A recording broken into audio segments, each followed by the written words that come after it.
I'm sitting in a hospital room and I'm thinking about today's protest on Lomas.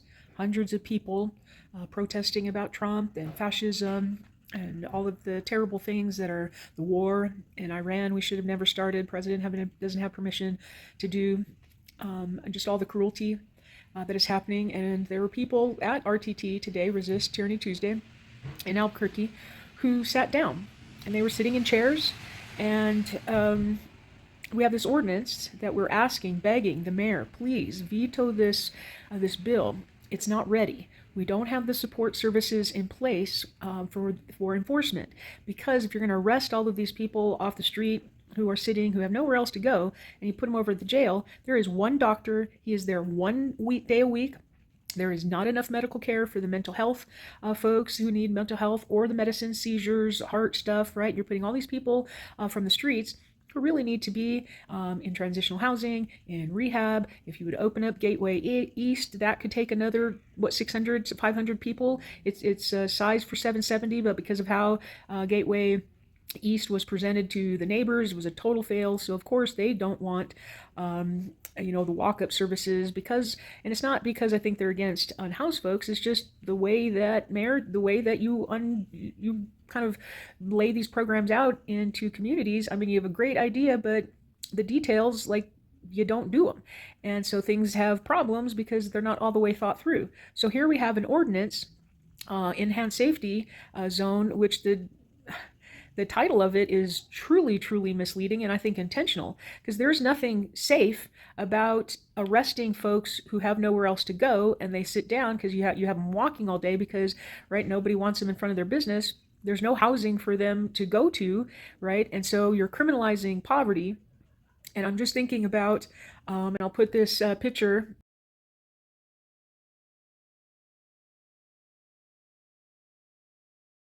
in here, in the hospital where my family member is. There's a big old sign that says resting is healing. Why do we have human beings walking all day up and down Albuquerque because we won't let them sit or rest? What are they supposed to do? There's nowhere to sleep. So yeah, we got people sleeping on the sidewalk. Where are they supposed to sleep? If they're in the park, they get arrested. The sidewalk sometimes in some places are safer, and in front of a business sometimes is safer than being in the park. Let's think this all the way through. Veto this bill. Let's get all the advocates together. We have enough money. It's not that we don't have money. And we need to talk about the budget. Your budget really is focused on priorities that I don't think match the city's needs, and they sure do match your donors and all your rich people's stuff. But for truly what we need in this era, with tariffs and housing crisis and hardworking people, right, are getting pinched because things are costing more and the rents are going up because, of course, City Council didn't pass any renters protection, and so we got landlords, out of state property managers, out of state landlords, right, just hiking up rents and putting older people out on the street. This is the case. That we have landlords who are evicting illegally and who are jacking up prices so that they can get rid of tenants, Section 8 tenants, finding all kind of reasons. So folks are getting put back out on the streets who have housing, and those are the folks.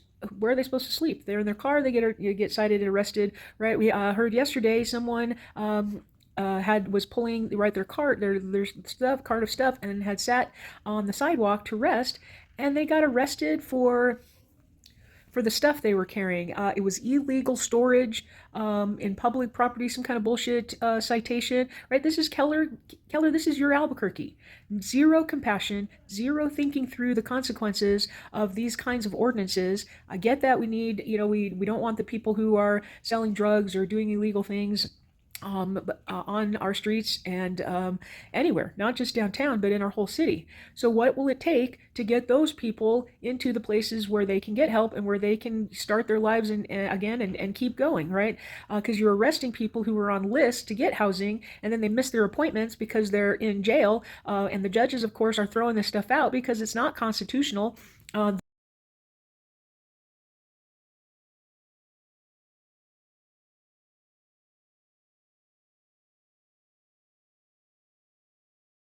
The page 5 of this ordinance, look at page 5. There is no time limit for how long someone can sit or lie, right? I got a bad hip out in the sun. I really can't go for too long. I have to sit and rest. So what's the difference if I have to sit and rest in the park or on the sidewalk, versus somebody else who's, they live out on the streets and they need to sit and rest. You're going to arrest me because I need to sit, but not arrest the guy, who's been walking all day, right? So you didn't arrest the people out at RTT today. So do you think you're gonna pass some kind of court case where you have selective enforcement, and then you're gonna have the police be the ones that decide, right? They're gonna get one look at me, one look at a black guy, one look at a Mexican person, but right, they're gonna just call up ICE. They're gonna, right, because that's who we have as police in this city. APD, the deadliest police force in the country. DOJ came into Albuquerque 10 years, and they didn't even accomplish all 8 of the things they were cited for. In fact, the 2 things that people complained about to begin with, excessive force and not being transparent in giving the IPRA requests, so people get their cases for when we get the shit beat out of us. Those 2 actually went up. Transparency is worse. Excessive force went up. Yeah, 6 out of the 8 things, woohoo, APD did. But the things that, the killing us and the beating us, they still do, and they're worse now. And that's who King Keller is putting in charge of making a decision whether in that split second, right, we see how that went for any black person, Sandra Bland, George Floyd, right, Breonna, if a cop gets a split second, take a look at me, take a look at a black man, right, we ain't surviving, right? So I'm telling you right now, Keller, this is a bad bill. It's not finished. It's not baked all the way, okay? It needs to go back in the oven because they're on the part where, right, it's bullshit. You don't have any mental health services. All the stuff that you said that businesses get extra because it's enhanced, they already get in other bills. Stephanie Tellis, Councilor Tellis, Deus, read that at city council, the ordinances that already give businesses all that extra stuff. So it's baloney. Baca knows it's baloney. You know it's baloney. You've been trying to get this bill for 2 years just so you lazily just lock up everybody, but they don't stay in jail now, do they? Because you can't put someone in jail forever and ever because they're poor or they have an addiction, right? So they get out and they're back where else? The services are downtown. That's why, right? The meals, Social Security, right? If they want to get their card, they want to get their benefits, SNAP, everything is downtown. Either move the services up to, I know, Bassan's area. How about Grout and Lewis, right? Move Social Security up there, right? Then you won't have anybody in downtown, right? But they don't want folks up there getting help. They don't want anybody up there. There's no services beyond Montgomery Road, right? They've done a good job of forcing all of the poor people down into the downtown, District 6, District 3, where I live, South Valley, right? Because those richy rich who are colonizing, gentrifying up in the foothills, etc., right, they're the ones that call on someone sitting just as fast as they can. They're also the ones, right, that we have TikToks and videos, right, when they call the police, you better come get this person or I'm shooting them. That's what we're dealing with, right? So everybody moved downtown because it was safer from the whitey whites up, who like to shoot people who are poor, or threaten them, kick them. They hire IPS and they assault these people, and you know what kind of assault I'm talking about, and it happens and nobody seems to care, right? And it's blame the victims, these poor people. And any of us could be out there. How many paychecks do you think you could go? How much do you have saved up that if you lost your job, if your house caught on fire, you didn't have housing, right? How many couches, how many friends, how many families do you think would take you for how long, right? These people have been out, they didn't start out on the streets, right? Some people, they couch surfed. We have folks who, right, they came here, they had jobs, then the relationship they were in didn't work out, got kicked out of an apartment, didn't have any, because they didn't have like a support system here, right? Families, they had just moved here. They didn't have anybody to go couch surfing with, etc. So how about you? What if you were in that kind of a situation, moved to a new town, your job didn't pan out, you're not able to pay for rent? Where would you go? Where are you going to get clean water? Where would you go for food? Where are you going to go to sleep? Good luck trying to get it. They're not giving any housing vouchers the rest of this year. We have all summer to go, and there's not going to be any housing vouchers, right? Because of mismanagement in HHH. They lost federal money, right? Because they hold on to it and they don't spend it, right? We need to talk about that HHH director that Keller has in there, right? So he's telling them a narrative, right? Yeah, we have people who don't want to go into to get help. You know why? So I have a particular situation, but we see this over and over and over. People will ask for help. Hey, can you get me help? Can you get me in rehab? Can you get me a house? I need medical care, right? So you call for that. You get ACS, AFR, right? But then here show up the police. I had a situation, called for medical on one guy. And he was blood. He was bloody when it started. Of course, when they got there, we'd already cleaned him up, and they're, we don't see any blood. There's no blood. You called him. I'm like, why the hell are there 6 police officers here, and no ambulance, right? And little guy with the attitude. Well, you said, he had blood. He had blood on him. He had gotten beat up, this guy. We don't see any blood. Anyways, the guy was all beat up. His face was all swollen. So when finally, and he was mad because the police were there, and he was mad at us because the police were there. And so when finally AFR got there and they asked, do you want to go and get help? No, he ain't going anywhere because the police were still there standing around menacing. We hear this over and over and over. And then you want to say, well, they don't want help. They refuse services, they refuse help. Yeah, it's because they remember the shelters when they were stinky and when abuse was happening out there and when gangs were menacing. So folks don't want to go back out there. Plus, have you ever been out there? From the city over to the West Side shelter, 2 buses, one in the morning, one in the evening, right? So once you're out there, you're stuck because it's way, way, way the heck out of city, and there's no sidewalks, no buses, right? So if they go out there, there's no way back, okay? So that's why some reasons why people don't want to go to the shelter, because it's about 30 miles, a good hour by car, 45 minutes by car. And if you're walking, right, that's a day's journey to come back into town for food or for services, or if you have a Social Security appointment, or you have a job appointment, or you have rehab you have to check in, or parole you have to check in for, right? So going out to the shelter is really because there's only 2 times going, and there's no shuttles, and there should be during midday, etc., because if somebody's out there, they're stuck. And then you have to go through, of course, security to get in there. So if you have stuff that you use out on the street to protect yourself, you lose it when you go in there. They also break up family groups. So on unhoused folks, for safety and security, right, they go together. The women hang out together, and they'll have 1 or 2 men with them for protection, for safety. Okay, so they form these little family units out on the streets for protection. And then when they get into the shelter, their family units are broken up and they don't get to be with their support people. And so that's a reason why folks don't want to go into the shelter. They're stinky. Also, they're much better now. They got renovated. No thanks to, thank you, Councilor Rogers, for pushing that, for the city council to agree on spending the money for that. Heading home. Are they the best ones to run the place? Well, it's who we've got. There's barbed wire all over the fences out there, real welcoming. And then you get 90 days out there. So we've got older people, 68, 80 years old, out there who have been out there. That's the only place that they have been for the last 4 or 5 years. But you're only supposed to be out there 90 days, and then they kick you out. And then you kind of get back on a waiting list. So, I don't think folks understand. Shelter is not like some kind of, Salvation Army place where they got a cot, you just show up, you get a shower, you go in. That's not what's happened. That's not how it is at all. And then the other thing is, if you are married or if you have children, where are you supposed to go in this city? So let's say my husband, beat the crap out of me. He's, has me where I'm isolated from my family. Because I have little kids, I haven't been working, I don't have my own money. Where am I supposed to go? Okay. And then there are folks, oh yeah, we got plenty of, domestic violence shelters. Oh, really? Why don't you try to get? And have you looked into some of those things? It's not as easy being poor or not having resources as they're trying to make it sound. And so to just say to someone on the street, get up, heal yourself, pick yourself up by your bootstrap, and let's go. Why can't you do it? Why can't you do what I do, right? So you got Lewis, who's like, anybody in this town who's wants to be in a house can have that housing. Nobody has to be houseless, unhoused, really? Oh, yeah? Anybody believe him?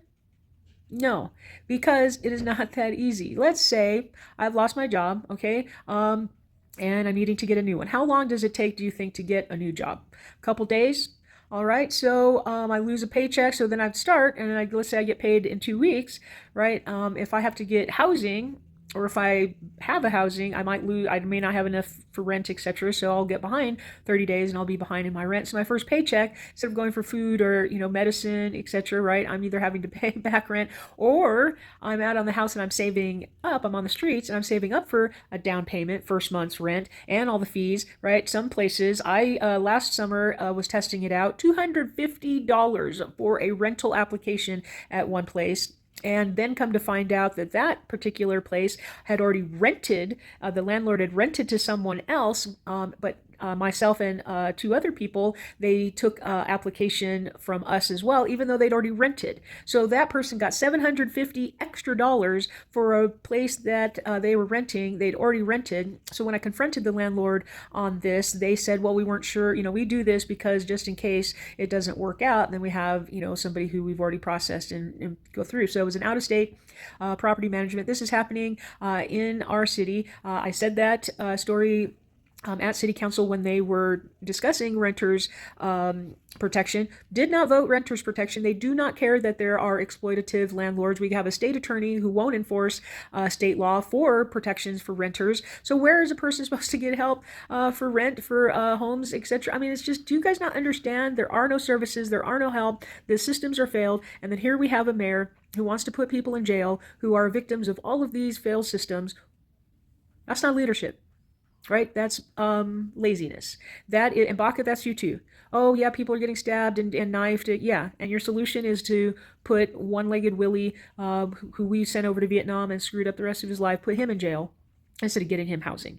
Or the people who are laying out on the street, right, who also are being stabbed and robbed. Yeah, put them in jail, right? That's your solution. No, we offered you solutions. We invited you to come to the homeless forum that we're having with all of the advocates and legislators and other city councilors and county officials. But no, you're not interested. In fact, I'm still mad that when that young man was talking about the Dream Center during public comment time at City Council, and he's talking about the unhoused person who was injured, needed medical care, laying out in front of the Dream Center office, and he's talking about how he got this guy care, and you and Lewis were snickering and laughing the whole time. In fact, you two were laughing through a lot of what people were saying about how they needed housing, etc. When Danae talked, we got you on video. You were laughing, so was Lewis, and then Champagne was over there, right, colluding, whatever. I mean, you guys are just heartless, and you have no compassion for humanity. And when you find your souls, we'll know, because your votes will be different. And the things that you say and how you talk at City Council will be different. Right now, you're soulless. Okay, you sold us out. I don't know who you sold your soul to. You need it back. Bach, I have hope for you. You really could. If you truly wanted to help with downtown, let's get Silverman. Let's get together. Ilsa Beale, right? Tiffany. We can figure this out. Chief Jody, all right? Let's get together. You've got experts in town. You have people who are doing the work. City has already contracted with groups. They need more personnel, case management. They need more money, right? HHH is a clog. Not Dr. Charlie, she's good, or they are good. But Gilbert, come on, man. You just sit on all these things, these housing vouchers sitting on your desk, like pull the trigger already, man. You can't sit on all this. Oh, we need to hold the money just in case. Yeah, well, you lost us federal money, holding on to money you didn't want to spend because, oh, we might need it in an emergency. And you lost us federal money. Okay, you are not a good director. Keller has you in there. You know why. So if I were you, I'd step down and let somebody else who can handle this city and actually is committed to housing and getting people housing. That's who we need in charge of HHH. We need housing as a priority, not jailing and incarcerating. Housing should be our priority. Let's get people in housing.